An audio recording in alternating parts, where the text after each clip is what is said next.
The dust cloud appeared first as a thin brown line against the horizon, barely visible through the heat shimmer rising from the desert floor.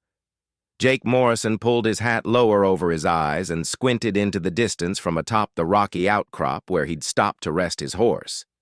The gelding, a sturdy paint named Cisco, snorted and pawed at the ground, sensing something amiss in the still air of the Arizona territory. It was the summer of 1882, and Jake had been riding alone for 3 weeks, carrying dispatches between Fort Huachuca and the scattered settlements along the Mexican border. The Apache Wars had officially ended, but tensions still ran high, and travelers moved carefully through this harsh landscape of saguaro cactus and ancient mesas. As the dust cloud grew closer, Jake could make out the outline of a wagon train moving slowly across the valley floor. Something about their formation seemed wrong. The wagons moved too close together, and there were too many armed riders flanking them for a normal merchant caravan. Jake had seen enough military formations and criminal enterprises during his years as a cavalry scout to recognize the difference. He urged Cisco down the rocky slope, keeping to the shadows of the boulder field. His instincts, honed by years of survival in dangerous territory, told him to investigate before revealing himself. The closer he got, the more convinced he became that this was no ordinary trading expedition. The wagon train consisted of 6 covered wagons, each drawn by 4 mules. 15 armed men rode alongside them, their weapons clearly visible and their eyes constantly scanning the horizon. But it wasn't the heavy guard that caught Jake's attention. It was the sound drifting across the desert air, a sound that made his blood run cold. Voices. Women's voices. Crying. Jake dismounted and led Cisco behind a cluster of barrel cacti, then crawled forward on his belly until he could see the wagon train clearly. Through gaps in the canvas covers, he caught glimpses of human forms pressed together in the stifling heat. The wagons weren't carrying goods, they were carrying people. A tall man with silver hair and expensive clothes rode at the head of the convoy on a black stallion. Even from a distance, Jake could see the man carried himself with the arrogance of someone accustomed to being obeyed without question. Behind him rode a younger man with similar features, probably his son, and a third rider who looked like a professional gunfighter, lean, hard-eyed, with twin Colts worn low on his hips.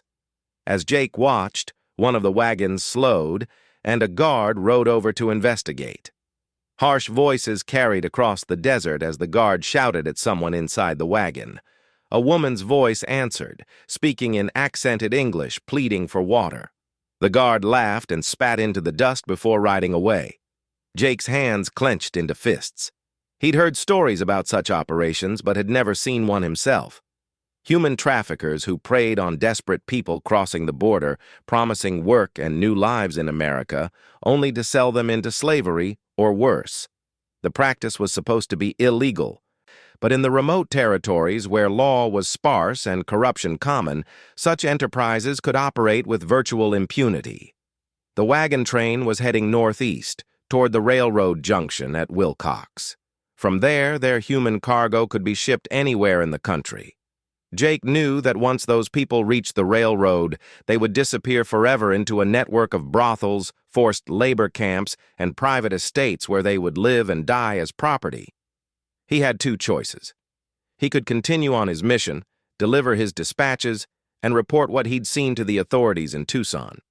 But by then, the wagon train would be long gone, and the investigation would likely go nowhere. Too many officials had their pockets lined by men wealthy enough to operate such enterprises. Or he could act now, alone, against 15 armed men with military precision and professional killers among their ranks. Jake had never been one to walk away from a fight, especially when innocent lives hung in the balance. His father had raised him to believe that a man's worth was measured not by what he accumulated, but by what he was willing to sacrifice for others. His mother, dead these 10 years from consumption, had taught him that every human being possessed inherent dignity that no amount of money could purchase. He mounted Cisco and began following the wagon train, staying well back and using the terrain to remain hidden. As the sun reached its peak, the convoy stopped beside a cluster of cottonwood trees surrounding a small spring. The guards dismounted and began watering their horses while the wagons remained sealed. Jake used his field glasses to study the camp in detail. The guards were professionals, posting sentries and maintaining good spacing between their positions. The silver-haired leader sat in the shade of the largest tree, consulting what appeared to be a map with his son and the gunfighter. After an hour, one of the guards approached the leader and spoke quietly. The man nodded and waved toward the wagons. 3 guards moved to the back of each wagon and unlocked the canvas flaps. For the first time, Jake got a clear look at the human cargo. Women and children emerged, blinking into the harsh sunlight, their clothes torn and dirty, their faces gaunt with thirst and exhaustion. Jake counted at least 30 people, mostly young women, but including several children who couldn't have been more than 10 years old. They spoke in Spanish and broken English, begging for water and food. The guards allowed them to drink from the spring in small groups, but kept them under heavy watch. Jake noticed that several of the women wore shackles around their ankles, connected by short chains that made running impossible. The children clung to the women, their eyes wide with fear and confusion. As Jake watched, a young woman with long black hair tried to comfort a crying child. She couldn't have been more than 20, but she moved with the quiet dignity of someone much older. When one of the guards shoved her roughly away from the spring, she didn't fight back or protest. Instead, she helped other women and children get their turn at the water. Something about her reminded Jake of his sister Sarah, who had died in a cavalry raid when they were children. Sarah had possessed that same quiet strength, that same instinctive desire to protect others even when she herself was in danger. The silver-haired man stood and walked over to where the young woman knelt beside the crying child. Jake was too far away to hear the words, but he could see the man's gestures, the way he pointed at the woman and then at his son. The son shook his head vigorously, but the older man grabbed his arm and spoke harshly. Finally, the son nodded reluctantly. 2 guards approached the young woman and hauled her to her feet. She struggled for the first time, calling out in Spanish to the other women, but the guards dragged her toward a separate wagon, one that Jake hadn't noticed before, set apart from the others and more heavily guarded. That's when Jake made his decision. He couldn't save them all, not alone. But maybe, just maybe, he could save one, and sometimes saving one person was enough to start something bigger. He waited until the convoy was ready to move again, then rode hard in a wide circle to get ahead of them. There was a narrow canyon about 5 miles ahead where the trail wound between high rock walls. If he could reach it first, he might have a chance. The canyon was called Devil's Throat by the locals, and Jake could see why. The walls rose 50 feet on either side, and the trail twisted through several sharp turns before emerging onto the open desert. It was the perfect place for an ambush, which was exactly what Jake had in mind. He positioned Cisco at the far end of the canyon and began gathering rocks from the canyon walls. It took him 2 hours to build what he needed, a series of small rock slides that could be triggered by pulling ropes he rigged from across the canyon. If he timed it right, he could separate the wagon train into smaller groups, creating confusion and panic.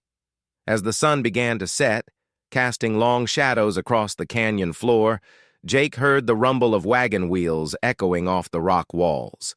He checked his weapons one final time: a Winchester rifle, a Colt .45, and a knife his grandfather had carried during the war between the states.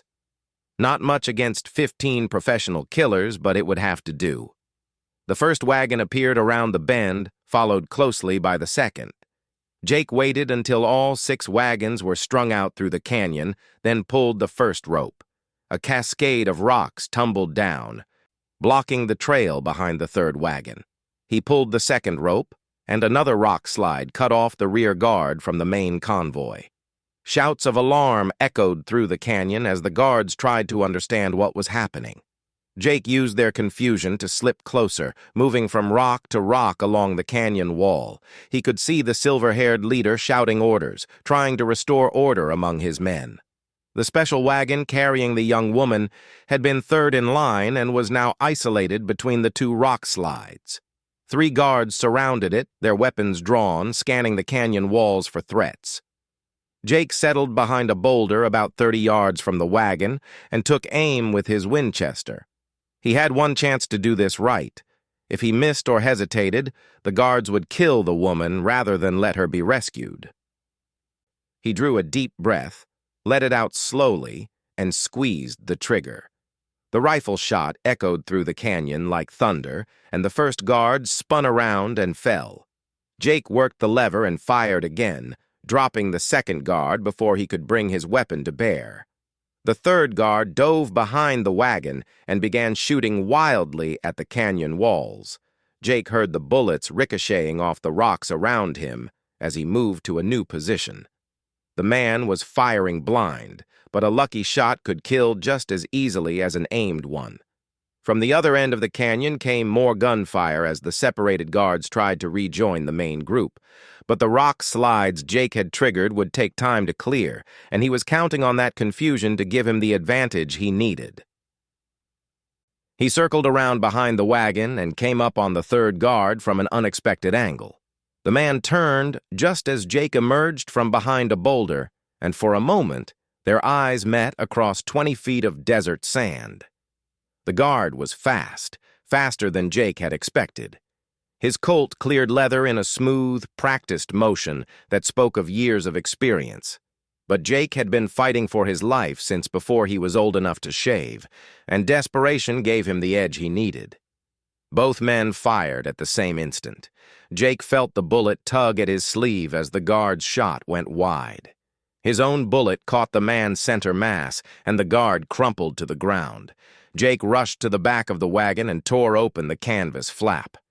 The young woman sat inside, her ankles chained to an iron ring, bolted to the wagon floor. She looked up at him with dark eyes that held no hope, only resignation. "I'm not here to hurt you," Jake said in Spanish. "I'm here to help." For a moment, she said nothing. Then, in careful English, she replied, "Who are you?" "Someone who believes people aren't for sale like acres of land," Jake answered, using his knife to work at the lock on her chains. The lock was solid iron, and his knife blade wasn't going to cut through it. Jake looked around the wagon and spotted a small sledgehammer among the guard's equipment. He grabbed it and began hammering at the chain links. "What is your name?" the woman asked. "Jake Morrison." "What's yours?" "Elena Morales." She paused, then added, "Thank you, Senor Morrison, but you cannot fight all of them. They will kill you." "Maybe," Jake said, finally breaking through one of the chain links. "But not before I get you out of here." Elena rubbed her freed ankles and looked toward the sounds of shouting and gunfire echoing through the canyon. "The others," she said. "In the other wagons. We cannot leave them." Jake had been afraid she would say that. He'd hoped to get her out and worry about the others later, maybe bring back help from the authorities. But he could see in her eyes that she wouldn't abandon the people she'd been traveling with. "How many guards are left?" he asked. 12, maybe 13. And Patron Vasquez is very dangerous. He has killed many people who tried to cross him. So the silver-haired man was Vasquez. Jake had heard the name whispered in cantinas along the border. A wealthy Mexican rancher who supplemented his legitimate income with human trafficking and gun running, the kind of man who bought judges and politicians like other men bought cattle. "What about his son?" Elena spat in the dust. "Miguel is weak, but he follows his father. And Santos, the one with 2 guns, he is a killer. I have seen him shoot men for sport." 13 against 1. Jake had faced worse odds, but not by much. Still, there was something in Elena's eyes that reminded him why he was doing this. Some fights were worth taking regardless of the odds. "Can you ride?" he asked. "See, I grew up on a ranch before—" She didn't finish the sentence. "There's a horse waiting at the end of the canyon. If something happens to me, you take that horse and ride north. Follow the North Star until you reach the railroad, then get on the first train heading east. I will not leave the others." Jake looked into her dark eyes and saw the same stubborn courage that had gotten him into this situation in the first place. He smiled despite himself. "Then I guess we'd better figure out how to save them all." The gunfire from the other end of the canyon was growing more intense as Vasquez's men worked to clear the rock slides. Jake knew they had maybe 20 minutes before the separated guards rejoined the main group. After that, their chances of survival would drop to almost nothing. Elena moved with surprising agility for someone who had been chained in a wagon for days. She helped Jake gather weapons from the dead guards: 2 rifles, 3 pistols, and ammunition.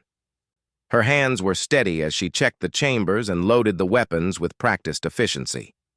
"You know guns," Jake observed. "My father taught me before the drought killed our cattle and we lost the ranch." Elena's voice carried old pain. "Before we tried to cross the border looking for work." "How did you end up with Vasquez?" Elena's jaw tightened. "We paid a man in Nogales who promised to help us reach family in California. Instead, he sold us to Patron Vasquez. That was 6 months ago." Jake felt anger building in his chest. 6 months of captivity, of being treated like property instead of a human being. He'd known such operations existed, but hearing the reality from someone who'd lived it made his resolve even stronger. "The other women," he said. "How many are fighters?" "Maria was a soldier's wife before her husband died. Carmen grew up hunting with her brothers. Most of the others are afraid, but they will fight if they have hope." Elena looked toward the sealed wagons. "The children are the problem. They slow us down, but we cannot leave them." From the blocked end of the canyon came the sound of shoveling and the harsh voices of men clearing debris. Vasquez was smart enough not to split his remaining forces. He was keeping his men together and working methodically to rejoin them. Jake studied the canyon layout. The walls were steep, but not impossible to climb if you knew how. There were ledges and handholds that a determined person could use, but getting 30 people, including children, up those walls would take time they didn't have. "There's another way," Elena said, reading his thoughts. "A trail that leads up the south wall. Very narrow, very dangerous. The Apaches used it to escape cavalry patrols." "How do you know about it?" "One of the guards mentioned it. Said this canyon was where his unit cornered a war party 5 years ago, but they escaped up a hidden trail." Elena pointed to a section of the canyon wall that looked solid from below. "Over there, behind those rocks." Jake squinted at the wall. Now that he looked carefully, he could see what might be a narrow ledge cutting across the rock face. It would be treacherous, especially for children and people weakened by captivity, but it might be their only chance. "We need to move fast," Jake said. "Can you get the women and children ready while I deal with the guards?" Elena nodded and slipped toward the nearest wagon. Jake watched her move. She stayed low, used cover well, and made almost no sound. Whoever her father was, he'd taught her more than just shooting. The remaining guards were positioned around the wagons in a defensive circle, but they were looking toward the blocked ends of the canyon, expecting attack from those directions. Jake used that to his advantage, moving along the base of the north wall until he was directly across from Elena. The first guard never saw him coming. Jake's knife found its mark between the man's ribs, and he lowered the body silently to the ground. 1 down, 11 to go. The second guard was more alert. He turned just as Jake emerged from behind a boulder and opened his mouth to shout a warning. Jake's thrown knife caught him in the throat, cutting off the alarm before it could sound. But Jake's luck ran out with the third guard. This one was positioned where he could see the bodies of his fallen comrades. When he spotted them, he didn't hesitate. Ataque! Nos están atacando!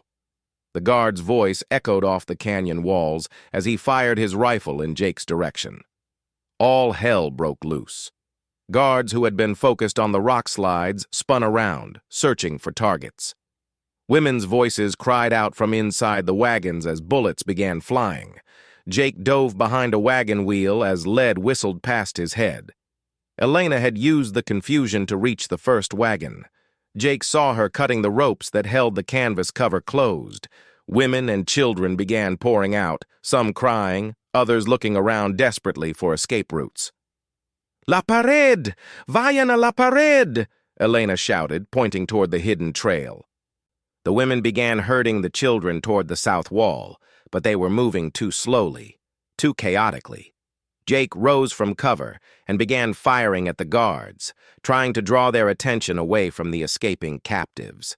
His Winchester barked repeatedly, and 2 more guards went down, but there were still too many, and they were starting to organize. Santos, the professional gunfighter, appeared from behind one of the wagons with both Colts drawn.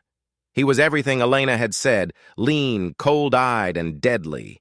His first shot splintered wood inches from Jake's head. His second shot was even closer. Jake rolled to new cover as Santos advanced, firing with mechanical precision. This wasn't random violence or panic shooting. This was a professional killer doing what he did best.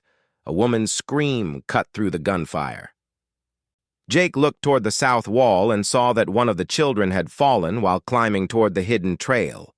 The girl couldn't have been more than 8 years old, and she was lying motionless on the rocks while bullets flew overhead. Elena saw her too. Without hesitation, she sprinted across 20 yards of open ground toward the fallen child. Santos saw her move and swung his guns in her direction. Jake didn't think. He stood up fully exposed and put 3 rifle shots into Santos as fast as he could work the lever. The first shot spun the gunfighter around. The second shot drove him to his knees. The third shot finished him. But standing up had made Jake a target for every remaining guard. Bullets buzzed around him like angry wasps as he dove for new cover. He felt one bullet tear through his coat sleeve and another nick his hat. Elena reached the fallen girl and scooped her up, checking for injuries. The child was unconscious but breathing. Elena looked back toward Jake, and for a moment, their eyes met across the chaos of the canyon floor. In that moment, Jake understood something that surprised him. This wasn't just about saving innocent people from slavery. This wasn't just about doing the right thing. Somewhere in the past hour, watching Elena's courage and determination, he had started caring about her as more than just another victim to be rescued. The realization almost got him killed. A guard had worked around behind his position and was drawing a bead on him when Maria, the soldier's wife Elena had mentioned, appeared with a rifle she'd taken from a dead guard. Her shot took the man down before he could fire. "Senor Morrison," Maria called. "We are ready." Jake looked toward the south wall and saw that most of the women and children had reached the base of the hidden trail. Elena was helping to organize them into a climbing order, with the strongest women going first to help pull up the children. But Patron Vasquez had finally appeared, riding his black stallion and shouting orders to his remaining men. He had at least 8 guards still alive, and they were moving to surround the base of the south wall. "You cannot all escape," Vasquez called out in accented English. "Surrender now and I will kill only the man. The women can return to their wagons alive." Elena looked up from the climbing party and shouted back, "We are not your property, Patron. We are human beings." Vasquez laughed, but there was no humor in it. "Human beings! You are merchandise, nothing more. You cost me money and money must be recovered." Jake had heard enough. He stood up from cover and walked into the open, his rifle ready but pointed at the ground. "The name's Jake Morrison," he called out, "and I've got a different opinion about human merchandise." Vasquez studied him with cold eyes. "You are the one causing all this trouble. One man against my entire operation." "Why?" "Because somebody has to." Jake's voice carried across the canyon with quiet conviction. Because turning people into property is wrong, no matter how much money it makes you. Wrong. Vasquez spurred his horse closer. I give these people opportunities they would never have otherwise. They work, they eat, they have shelter. Without me, they would starve in the desert. Without you, they would be free to make their own choices. Vasquez's son, Miguel, had appeared beside his father, his face pale and uncertain. Jake could see the family resemblance, but where the father radiated confident cruelty, the son seemed troubled. "Miguel," Jake called out, "you don't have to follow this path. You can choose differently." "Silencio!" Vasquez snapped at his son before Miguel could respond. "You are weak, like your mother was. But you will learn." Something flickered in Miguel's eyes at the mention of his mother. Jake filed that information away. Family dynamics could be useful leverage if this came down to negotiation. Behind him, Jake could hear the climbing party making progress up the hidden trail. Elena's voice carried down from the rocks as she encouraged the children and helped organize the ascent. But they needed more time, and Vasquez wasn't going to give it to them. "Last chance," Vasquez called out. "Surrender, and the women live." Jake looked up at the climbing party. Elena was now about halfway up the cliff face, helping to pull children to safety. She looked down and met his eyes again. This time, her expression was different. She was trying to tell him something. Then Jake saw it. Carmen, the woman who had grown up hunting with her brothers, was positioned on a ledge about 30 feet up the cliff face. She had a rifle, and from her position, she had a clear shot at Vasquez. Elena was coordinating a plan. While Jake kept Vasquez talking and focused on the canyon floor, Carmen would take the shot. It was risky. If she missed, Vasquez's men would slaughter everyone. But it might be their only chance. Jake nodded slightly to let Elena know he understood. Then he turned back to Vasquez and did what he did best. He started a fight. "You know what I think about your last chance?" Jake said, raising his rifle. "I think you can take it and—" He never finished the sentence. Carmen's rifle cracked from the cliff face, and Vasquez jerked in his saddle. But the shot had been hurried, and instead of a clean kill, the bullet caught the patron in the shoulder, spinning him around but not dropping him. Chaos erupted again, but this time Jake was ready for it. He was already moving when Carmen fired, diving toward a cluster of rocks as Vasquez's men opened up with everything they had. Miguel's horse reared as bullets flew around him. The young man fought to control his mount, while his wounded father shouted orders and tried to stop the bleeding in his shoulder. Jake used the confusion to work his way closer to the remaining guards. These men were professionals, but they were also rattled.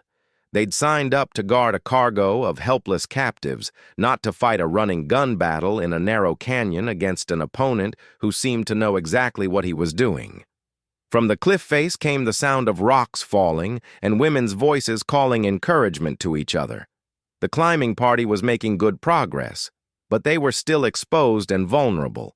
One guard with a good rifle could bring the whole escape attempt to a bloody end. Jake spotted that threat. A sniper who had worked his way to a position where he could cover the climbing route. The man was taking careful aim at the women on the cliff face when Jake's bullet found him. But Jake's shot revealed his position to the other guards. Two of them charged his location, while a third tried to flank him from the right. Jake was forced to abandon his cover and run for a new position, bullets chewing up the rocks behind him. He made it to the shelter of an overturned wagon, but barely. A guard's bullet had passed close enough to part his hair, and another had torn through his shirt without touching skin. His luck was running out, and he knew it.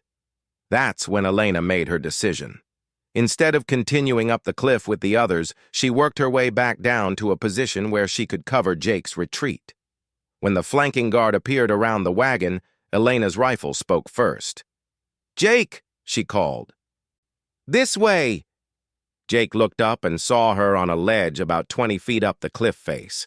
She had a rope, probably cut from one of the wagons, and was preparing to throw it down to him. But reaching her position meant crossing 30 feet of open ground under fire from the remaining guards. and Vasquez, wounded but still dangerous, was rallying his men for a final push. Jake checked his ammunition. 3 rounds left in the rifle, a half-full cylinder in his Colt, and 1 spare cylinder if he had time to reload. Not much for a running gun battle, but it would have to do. He took a deep breath, said a quick prayer to whatever saints looked after foolish cowboys, and broke from cover. The next 30 seconds felt like an hour. Jake ran in a zigzag pattern, firing as he moved, while bullets kicked up dust all around him. He saw Miguel raise a rifle, then hesitate and lower it again. He saw Vasquez trying to reload a pistol one-handed while blood ran down his arm. He saw guards diving for cover and others taking careful aim. Elena's rope hit the ground just as Jake reached the base of the cliff. He grabbed it and started climbing, using his feet against the rock face to pull himself up as fast as possible. A bullet spanged off the rock next to his hand. Another bullet cut the rope just above his head, leaving him dangling from the remaining strands. Elena reached down and grabbed his wrist, pulling with desperate strength to help him reach the ledge. Just as Jake hauled himself onto solid rock, Vasquez appeared below them, his face twisted with rage and pain. The patron raised his pistol with his good arm and took careful aim at Elena. "You cost me everything," he snarled. "Now you pay." But before he could fire, his son Miguel stepped between them. "No, Papa. Enough." For a moment, father and son faced each other across 20 feet of canyon floor. Then Vasquez backhanded Miguel with his wounded arm, sending the young man sprawling. "Get out of my way, you coward!" Vasquez raised his pistol again, but the moment of delay had given Jake the chance he needed. His own Colt spoke first, and Patron Vasquez toppled from his horse to lie motionless in the dust of Devil's Throat Canyon.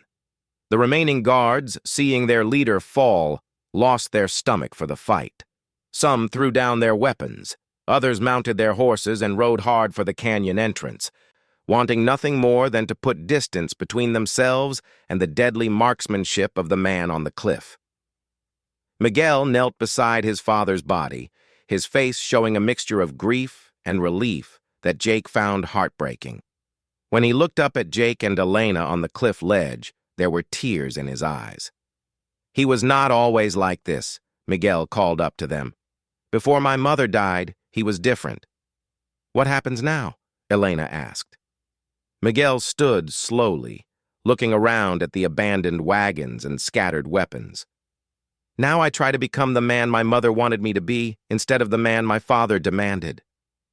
Jake helped Elena to her feet, and together they began climbing toward the top of the cliff, where the other women and children waited. The immediate danger was over, but Jake knew their ordeal was far from finished. They still had to get 30 people across miles of desert to safety, and there would be other dangers along the way. But as he looked at Elena's determined face and thought about the courage she had shown, Jake found himself oddly optimistic about their chances. Some people could be broken by hardship and cruelty.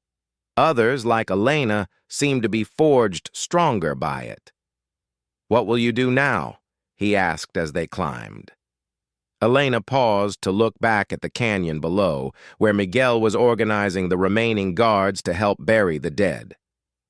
"Help get these people to safety, then find others who need help." "That's dangerous work." "So is hiding from what needs to be done." Elena resumed climbing, her voice carrying quiet determination. "You said people are not for sale like acres. But someone has to make sure the buyers understand that." Jake smiled as he followed her up the cliff face. He had a feeling his life was about to become a lot more complicated. But looking at Elena Morales, he found he didn't mind the prospect at all. The journey across the desert to Wilcox took 4 days that felt like 40 years. 31 people, including 6 children, traveling on foot across some of the harshest terrain in the Arizona Territory. They had water from the wagons and jerky from the guards' supplies, but it was barely enough to keep everyone alive. Jake rode point on Cisco, constantly scanning the horizon for threats. Elena walked with the main group, organizing rest stops and keeping morale up when the children started crying or the women began to doubt they would survive. Her quiet strength had made her the natural leader of the rescued captives, and Jake found himself increasingly impressed by her resourcefulness. Miguel had chosen to accompany them rather than flee with the surviving guards. He brought 3 horses and knowledge of water sources along their route, but Jake remained wary of him. Trust had to be earned, and Miguel carried the blood of his father's crimes, whether he participated willingly or not. On the second day, as they rested in the shade of a rock formation during the brutal midday heat, Elena approached Jake where he sat keeping watch. "You do not trust Miguel," she said, settling down beside him. "Should I?" Elena was quiet for a moment, watching the young man help Carmen tend to a child with blistered feet. "He could have ridden away after his father died. He could have taken those horses and disappeared into Mexico. Instead, he is here, sharing his water with children he was taught to see as property." Jake had to admit she had a point. Miguel had not only stayed to help, but had given up his chance to inherit his father's criminal empire. That kind of choice said something about a man's character. "His father mentioned his mother," Jake said. "Senora Vasquez died 3 years ago. Consumption. Same as yours." Elena glanced at him. "Miguel told me about her yesterday. She ran a school for poor children in Hermosillo, taught them to read and write. She hated what her husband had become but couldn't stop him. And Miguel was caught between them. His father demanded he learn the family business. His mother begged him to find another way." Elena picked up a handful of sand and let it run through her fingers. "Some people say when someone dies, they leave a piece of their spirit in the people who loved them. Maybe his mother's spirit finally won." That evening, as they camped beside a small creek, Jake found himself in an unexpected conversation with Miguel. The young man approached where Jake sat cleaning his rifle and asked permission to speak freely. "I know you have no reason to trust me," Miguel began in careful English. "But I want you to know that what happened in that canyon was not the first time I questioned my father's business. But it was the first time you acted on those questions." Miguel nodded, his face showing shame. "I was afraid. Afraid of him, afraid of being alone, afraid of not knowing who I was without his approval." He paused. "But when I saw him about to shoot Señorita Morales, I realized that some things are worse than being afraid." Jake studied the young man's face in the firelight. There was genuine remorse there, but also something else, a kind of quiet determination that reminded him of Elena. "What will you do when we reach Wilcox?" Jake asked. "Turn myself in to the territorial authorities. Testify about my father's operations. Give them names, locations, everything I know." Miguel's voice was steady. "I cannot undo what has been done, but maybe I can prevent some of what might be done in the future." "That's dangerous. Your father had friends in high places. Some of them won't want their names mentioned in court." "Then I will have to be careful who I trust." Miguel met Jake's eyes. "Will you help me? You know which officials can be trusted and which cannot." Jake found himself nodding before he'd fully thought it through. "I'll introduce you to Judge Harrison in Tucson. He's honest, and he has the authority to offer protection in exchange for testimony." "Gracias." Miguel stood to leave, then turned back. "Senor Morrison, what you did in that canyon, fighting all those men to save people you didn't know? Why?"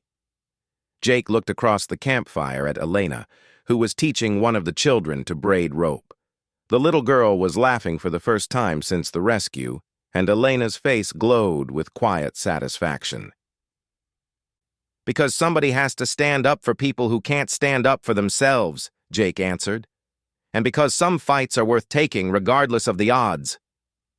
On the third day, they encountered their first serious threat since leaving Devil's Throat. A dust cloud on the southern horizon resolved into 6 riders moving hard in their direction.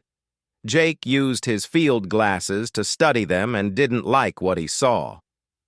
Bounty hunters, he told Elena. Word must have gotten out about what happened to Vasquez. Someone's put a price on our heads. Elena gathered the women and children while Jake and Miguel prepared for a fight. The odds were bad. 2 men against 6 professionals, but they had good defensive terrain among some boulders near the creek bed. The bounty hunters approached under a flag of truce, but Jake kept his rifle ready. Their leader was a scarred man named Hawkins, who Jake recognized from wanted posters. He was a killer for hire who specialized in tracking down escaped slaves and returning them to their owners. "Morrison," Hawkins called out, "you've got something that doesn't belong to you." "I've got 31 free human beings who belong to themselves," Jake answered. "Law says different. These people were legally purchased property before you interfered." Hawkins gestured toward his men. "We've got papers giving us authority to recover stolen goods." "From who?" "Territorial Governor's Office, signed by Governor Fremont himself." Jake's heart sank. If Hawkins was telling the truth, then Vasquez's corruption reached higher than anyone had suspected. The territorial government itself might be compromised. But Elena stepped forward before Jake could respond. "Show us these papers," she demanded. Hawkins hesitated. "You don't get to make demands, girl. You're stolen property. Then you should have no trouble proving it." Elena's voice carried absolute conviction. "If we are legally purchased property as you claim, show us the bills of sale. Show us the ownership documents. Show us proof that any court with jurisdiction has declared us to be property rather than people." Hawkins's face reddened. "I don't have to prove anything to you." "Actually, you do," Miguel said, stepping up beside Elena. "Under territorial law, any person claimed as property has the right to see the documentation supporting that claim. It's called habeas corpus, and it's been law since statehood." Jake looked at Miguel with new respect. The young man had clearly received more education than just how to run a criminal enterprise. Hawkins was trapped. If he produced fake papers, Miguel and Elena would spot the forgeries. If he admitted he had no papers, he had no legal authority to seize anyone. And if he tried to take the captives by force, Jake would start shooting. "This ain't over," Hawkins finally growled. "Governor's got a long reach, Morrison, longer than yours." "Maybe," Jake replied. "But right now, my reach is long enough to put 6 bullets in 6 bounty hunters who try to kidnap free citizens." Hawkins and his men rode away, but Jake knew they hadn't seen the last of them. The bounty hunters would be back with reinforcements, or they'd try an ambush later. Either way, the group needed to reach Wilcox quickly. They pushed hard on the 4th day, traveling even during the hottest part of the afternoon. The children were exhausted, and 2 of the older women were showing signs of heat sickness. But Elena kept everyone moving with a combination of gentle encouragement and stubborn determination. When the railroad town of Wilcox finally appeared on the horizon, Jake felt a mixture of relief and apprehension. They had made it this far, but Wilcox was where the real test would begin. If Hawkins was right about Governor Fremont being corrupt, then the territorial authorities might side with the bounty hunters rather than the escaped captives. Elena seemed to sense his thoughts. "What happens if the law is against us?" she asked as they approached the outskirts of town. "Then we make our own law," Jake answered. "Wouldn't be the first time." But as they entered Wilcox, Jake was surprised to see a crowd gathered near the train station. Word of their approach had somehow preceded them, and the townspeople were waiting to see what would happen. Even more surprising was the presence of Judge Harrison himself, along with a squad of federal marshals. The judge was a tall, distinguished man with silver hair and steel-gray eyes who had earned a reputation for absolute honesty in a territory where corruption was common. "Mr. Morrison," Judge Harrison called out as the group approached, "I received an interesting telegram from young Mr. Vasquez here yesterday." Jake looked at Miguel in confusion. "You sent a telegram? When?" "Yesterday morning when you were scouting ahead. There was a way station with a telegraph line." Miguel's face was serious. I told Judge Harrison everything. About my father's operation, about what you did at Devil's Throat, about the bounty hunters pursuing us." Judge Harrison stepped forward and addressed the crowd that had gathered. "Ladies and gentlemen, these people standing before you are free citizens of the United States, rescued from illegal captivity by Mr. Morrison and voluntarily accompanied by Mr. Miguel Vasquez, who has agreed to testify about his father's criminal activities." A murmur ran through the crowd.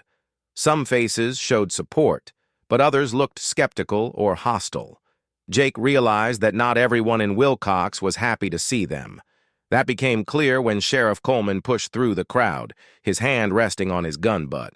"Judge, I've got papers here from the territorial governor ordering the arrest of Jake Morrison for theft of property and murder of Patron Vasquez." Judge Harrison examined the papers calmly, then handed them back. "These orders are superseded by federal jurisdiction, Sheriff. As of this morning, this case falls under federal authority regarding violations of the 13th Amendment to the Constitution." "The what?" Sheriff Coleman looked confused. "The amendment that abolished slavery, Sheriff. Human trafficking is a federal crime, and these people were victims, not property." Judge Harrison's voice carried absolute authority. "Mr. Morrison acted within his rights as a citizen to prevent a crime in progress." Elena stepped forward. "Your Honor, what about the others? There are more operations like Vasquez's. More people being held against their will." Judge Harrison nodded grimly. "That's exactly why we need Mr. Vasquez's testimony. With his information, we can shut down the entire network." "That might take years," Elena said. "People are suffering right now. Which is why I'm appointing Mr. Morrison as a federal marshal with jurisdiction over human trafficking cases in the territory." Judge Harrison produced a badge and held it out to Jake. "If you're willing to accept the position." Jake stared at the badge, then looked at Elena. She was smiling, and he could see pride in her dark eyes. "What about Elena?" Jake asked. "She knows more about how these operations work than I do." Judge Harrison considered that.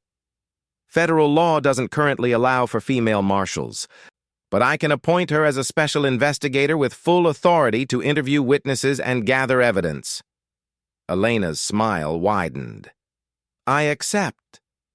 Over the next several months, Jake and Elena worked together to dismantle the human trafficking network that had operated across the territory for years. Miguel's testimony led to arrests and convictions that reached all the way to the territorial governor's office. Governor Fremont was forced to resign, and several of his appointees faced federal charges. But the work was dangerous. Bounty hunters like Hawkins continued to pursue them, and there were attempts on their lives by criminals desperate to protect their operations. Jake found that having Elena as a partner made him both more effective and more vulnerable. Effective because her insights and connections in the Hispanic community gave them access to information they couldn't get otherwise. Vulnerable because he couldn't bear the thought of losing her. The turning point came 8 months after Devil's Throat, during a raid on a warehouse in Tucson where they discovered 23 captives, including several children. As they were leading the victims to safety, Hawkins and 4 other bounty hunters appeared with rifles. "End of the line, Morrison," Hawkins called out. "New governor's put a $5,000 bounty on your head, dead or alive."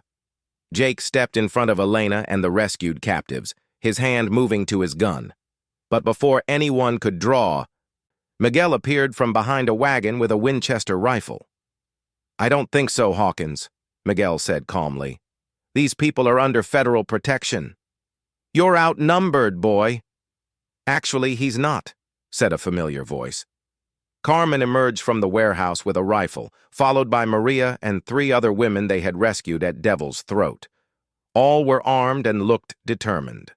Hawkins looked around and realized that he was surrounded by people who had every reason to hate men like him. His hand moved away from his gun. "This ain't over," he said. "Yes, it is," Elena said quietly. "We've broken your network. Your customers are in jail. Your suppliers have fled to Mexico. It's over because people finally stood up and said human beings are not for sale. Hawkins and his men rode away that day and never bothered them again. The bounty was withdrawn when the new territorial governor, Judge Harrison's recommendation, took office and began cleaning up the corruption left by his predecessor. A year after Devil's Throat, Jake and Elena were married in a small church in Tucson. Miguel served as Jake's best man, and Carmen was Elena's maid of honor. The wedding was attended by dozens of people they had helped rescue, along with Judge Harrison and the federal marshals who had become their allies.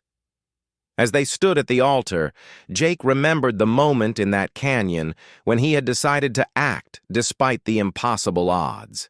He had saved one woman that day, thinking it would be enough. But Elena had been right when she said that saving one person could start something bigger. Together, they had saved hundreds of people and changed the entire territory. The human trafficking networks were broken, the corrupt officials were in prison, and new laws protected vulnerable people crossing the border. But perhaps most importantly, they had proven that ordinary people could make a difference when they refused to accept that cruelty and injustice were inevitable. During their wedding reception, a young girl approached Elena with a drawing she had made.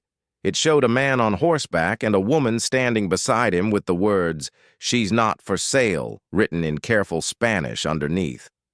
"It's you and Senor Jake," the girl explained, "from the canyon." Elena knelt down to the girl's level and smiled. "What's your name, little one?" "Rosa. You saved me from the bad men." "We all saved each other, Rosa. That's what people do when they remember that everyone deserves to be free." Jake watched his wife with the child and felt a deep satisfaction that had nothing to do with the badge on his chest or the reputation he had earned. They had built something together that would outlast them both. A network of people committed to protecting the vulnerable and ensuring that human dignity was never for sale at any price. As the sun set over the Arizona territory, Jake Morrison looked back on the day when a lone rider had seen injustice and decided to act. He had thought he was just saving one woman. Instead, he had found his purpose, his partner, and his place in a larger story about what it meant to be human. The streets of every town they entered now carried the whispered story of Devil's Throat Canyon, where a lone rider had said human beings were not for sale like acres of land, and backed those words with action. Children grew up hearing that story, and some of them carried its message forward into their own lives. Elena had been right from the beginning. Someone did have to make sure the buyers understood that people were not for sale. And as long as people like Jake and Elena and Miguel were willing to stand up and fight, the message would continue to echo across the desert. Human dignity has no price, and some things are worth fighting for regardless of the odds. The streets might go still when that message was spoken, but the silence that followed was not fear. It was the sound of people remembering who they were meant to be.